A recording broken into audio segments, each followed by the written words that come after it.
December 26, 2025 Israel സൊമാലിലാൻഡിനെ ഒരു സ്വതന്ത്ര രാജ്യമായി ഔദ്യോഗികമായി അംഗീകരിച്ചു. ഇത് സൊമാലിലാൻഡിന്റെ സ്വാതന്ത്ര്യത്തിന് ശേഷം ആദ്യത്തെ ഐക്യരാഷ്ട്ര സഭാംഗരാജ്യത്തിന്റെ അംഗീകാരമാണ്.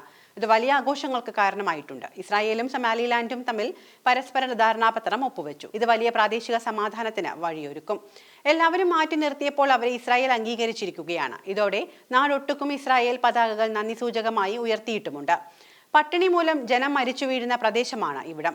ഇവിടെ ഇസ്രായേൽ സഹായം കിട്ടുമെന്നാണ് സൊമാലിലാൻഡുകാർ കരുതുന്നത്. അതേസമയം ഭൂരിപക്ഷ അറബ് രാഷ്ട്രങ്ങളും ഇസ്രായേൽ നടപടിയെ അതിശക്തമായി എതിർത്തിട്ടുണ്ട്.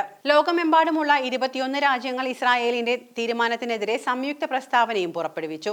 സൗദി അറേബ്യ, ഇറാൻ, തുർക്കി, പാകിസ്ഥാൻ എന്നിവ പ്രസ്താവന പുറപ്പെടുവിച്ച രാജ്യങ്ങളിൽ ഉൾപ്പെടുന്നു. സൊമാലിലാൻഡിനെ ഒരു രാഷ്ട്രമായി അംഗീകരിക്കാനുള്ള ഇസ്രായേലിന്റെ നീക്കത്തെ ഓർഗനൈസേഷൻ ഓഫ് ഇസ്ലാമിക് കോഓപ്പറേഷൻ അപലപിച്ചു. പക്ഷേ ഇസ്രായേൽ തീരുമാനത്തിൽ ഉറച്ചു നിൽക്കുകയാണ്. കാരണം അവരെ സംബന്ധിച്ച് ഈ സൊമാലിലാൻഡ് അത്രയും തന്ത്രപ്രധാനമുള്ള പ്രദേശമാണ്. സൊമാലിലാൻഡിന് ലഭിക്കുന്ന ആദ്യത്തെ ഐക്യരാഷ്ട്ര സഭാംഗരാജ്യത്തിന്റെ അംഗീകാരമാണ് ഇത്. സൊമാലിലാൻഡ് 1991 സൊമാലിയയിൽ നിന്നും വേർപെട്ടുവെങ്കിലും അന്താരാഷ്ട്ര അംഗീകാരം ലഭിച്ചിരുന്നില്ല. കുറച്ചുകാലം മുൻപ് എത്യോപ്യയും സൊമാലിലാൻഡുമായി ബന്ധമുണ്ടാക്കിയിരുന്നു. ഈ അംഗീകാരം സൊമാലിലാൻഡിന്റെ സ്വാതന്ത്ര്യത്തിനും സുസ്ഥിരതയ്ക്കും ഉറപ്പുവരുത്തുവാൻ സഹായിക്കുമെന്ന് പ്രതീക്ഷിക്കുന്നു. ഇപ്പോഴത്തെ സൊമാലിയയുടെ വടക്ക് പടിഞ്ഞാറൻ ഭാഗത്തായി അവരിൽ നിന്നും വിഘടിച്ച് 1991 മുതൽ സ്വതന്ത്ര രാജ്യമായി റിപ്പബ്ലിക് ഓഫ് സൊമാലിലാൻഡ് എന്ന ഔദ്യോഗിക നാമകരണത്തിൽ സ്വയം ഭരണം നടത്തിവരുന്ന രാജ്യമാണ് ഇത്. ഹാർഗൈസ് ആണ് രാജ്യ തലസ്ഥാനം. UN, ആഫ്രിക്കൻ യൂണിയൻ എന്നിവരൊന്നും ഇവരെ ഇപ്പോഴും അംഗീകരിച്ചിട്ടില്ല. അവരെല്ലാം സൊമാലിയയുടെ ഭാഗമായാണ് ഈ രാജ്യത്തെ പരിഗണിക്കുന്നത്. ബ്രിട്ടൻ, UAE, എത്യോപ്യ, തായ്വാൻ എന്നിവിടങ്ങളിലെ സൊമാലിലാൻഡിന് കുറച്ചെങ്കിലും നയതന്ത്ര വ്യാപാര ബന്ധങ്ങളുള്ളൂ. ഏതാണ്ട് 62 ലക്ഷം ജനങ്ങളുള്ള ദാരിദ്ര്യരേഖയ്ക്ക് താഴെയുള്ള ഒരു രാജ്യമാണ് ഇത്. ഇസ്രായേൽ ഇവരെ അംഗീകരിക്കാനുള്ള കാരണം രാജ്യത്തിന്റെ ചരിത്രപരമായ നിലനിൽപ്പോ മാനുഷിക പരിഗണനകളോ ഒന്നുമല്ല, മറിച്ച് സൊമാലിലാൻഡിന്റെ ഭൂമിശാസ്ത്രപരമായ സ്ഥാനമാണ്. സോയുസ് കനാൽ കടന്ന് ചെങ്കടലിലൂടെയാണ് ഇസ്രായേലിന്റെ 90% ചരക്കുനീക്കവും നടക്കുന്നത്. ഈ ചരക്കുനീക്ക യാത്രയിൽ യമനും ജിബൂട്ടിക്കും ഇടയിലുള്ള കപ്പലുകൾ ഇന്ത്യൻ ഓഷനിലേക്ക് പ്രവേശിക്കാൻ വെറും 32 കിലോമീറ്റർ മാത്രം വീതി വരുന്ന ബാബ് അൽ മൻപെഡ് എന്നൊരു ചെറിയ ഭാഗമുണ്ട്. ഈ പ്രദേശം ഇസ്രായേലിന് ഒരു തലവേദനയാണ്. യമൻ പോലുള്ള ചതുരരാജ്യങ്ങളിൽ നിന്ന് ഇസ്രായേൽ ചരക്കു കപ്പലുകൾക്ക് നേരെ ഏത് സമയവും ആക്രമണം ഉണ്ടാകാനുള്ള സാധ്യതയുള്ള പ്രദേശമാണ് ഇത്. ഈ പ്രദേശത്തിന് തൊട്ടടുത്താണ് സൊമാലിലാൻഡ് എന്ന രാജ്യത്തിന്റെ സ്ഥാനം. അവരുടെ തുറമുഖമായ ബർബറയും അതിന് ചേർന്ന് തന്നെയാണ്. ഈ ഒരു ഭൂമിശാസ്ത്രപരമായ പ്രാധാന്യമാണ് സൊമാലിലാൻഡിനെ ഇസ്രായേലിന്റെ പ്രിയങ്കരനാക്കി മാറ്റിയിരിക്കുന്നത്. മാത്രമല്ല, മുസ്ലിം ഭൂരിപക്ഷ രാജ്യമാണ് എങ്കിലും ജനാധിപത്യ രീതിയാണ് അവർ പിന്തുടരുന്നത്. ഇറാൻ, ഹമാസ്, ഹൂതി എന്നിവരുമായി ഇവർക്ക് യാതൊരു ബന്ധവുമില്ല. അതിനാൽ തീവ്രവാദ ബന്ധം ഭയക്കേണ്ടതുമില്ല.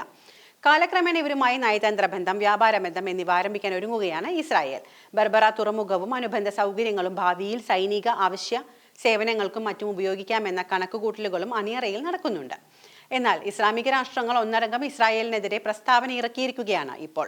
Jordan, Egypt, Algeria, Comoros, Djibouti, Gambia, Iran, Iraq, Kuwait, Libya, മാലിദ്വീപ്, Nigeria, Oman, Pakistan, Palestine, Qatar, Saudi Arabia, Somalia, Sudan, Turkey, Yemen എന്നീ രാജ്യങ്ങളിലെ വിദേശകാര്യ മന്ത്രിമാരും ഓർഗനൈസേഷൻ ഓഫ് ഇസ്ലാമിക് കോഓപ്പറേഷൻ ഇസ്രായേലിനെതിരെ ഒരു പ്രസ്താവന പുറപ്പെടുവിച്ചിട്ടുണ്ട്. 2025 ഡിസംബർ 26 സൊമാലിയ റിപ്പബ്ലിക്കിലെ സൊമാലിലാൻഡ് മേഖലയെ ഇസ്രായേൽ അംഗീകരിച്ചതിനെ ഞങ്ങൾ നിരസിക്കുന്നു.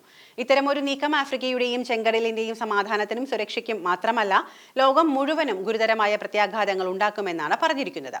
ഇസ്രായേൽ അന്താരാഷ്ട്ര നിയമത്തെ നഗ്നമായി അവഗണിച്ചിരിക്കുന്നു. രാഷ്ട്രങ്ങളുടെ പരമാധികാരവും പ്രാദേശിക സമഗ്രതയും സംരക്ഷിക്കേണ്ടതിന്റെ ആവശ്യകത വ്യക്തമായി പ്രസ്താവിക്കുന്ന അന്താരാഷ്ട്ര നിയമത്തിന്റെയും UN ചാർട്ടറിന്റെയും തത്വങ്ങളുടെയും ഗുരുതരമായ ലംഘനമാണ് ഇത്. സൊമാലിയ റിപ്പബ്ലിക്കിന്റെ പരമാധികാരത്തെ ഞങ്ങൾ പൂർണ്ണമായും പിന്തുണയ്ക്കുന്നു. സൊമാലിയയുടെ ഐക്യം, പ്രാദേശിക സമഗ്രത അല്ലെങ്കിൽ അതിന്റെ മുഴുവൻ പ്രദേശത്തിനും മേലുള്ള പരമാധികാരം എന്നിവയെ ദുർബലപ്പെടുത്തുന്ന ഏതൊരു നടപടിയെയും തങ്ങൾ ശക്തമായി നിരസിക്കുന്നു. ഒരു രാജ്യത്തിന്റെ ചില ഭാഗങ്ങൾ അംഗീകരിക്കുന്നത് ഗുരുതരമായ കീഴ്വഴക്കം സൃഷ്ടിക്കുന്നു.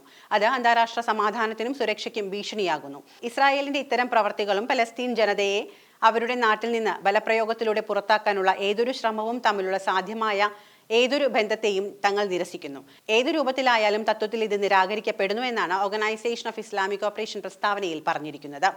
എന്നാൽ ഇസ്രായേൽ ആവട്ടെ ഇത് പതിവ് പോലെ തള്ളിക്കളയുകയാണ് ചെയ്യുന്നത്. ഇസ്രായേൽ ഒരു സ്വതന്ത്ര പരമാധികാര രാഷ്ട്രമാണ് എന്നും ആരെ അംഗീകരിക്കണമെന്നും ആരെ തള്ളണമെന്നും തങ്ങൾ തീരുമാനിച്ചുകൊള്ളാമെന്നുമാണ് ഇസ്രായേൽ പ്രധാനമന്ത്രി ബെഞ്ചമിൻ നെതന്യാഹു പറഞ്ഞിരിക്കുന്നത്.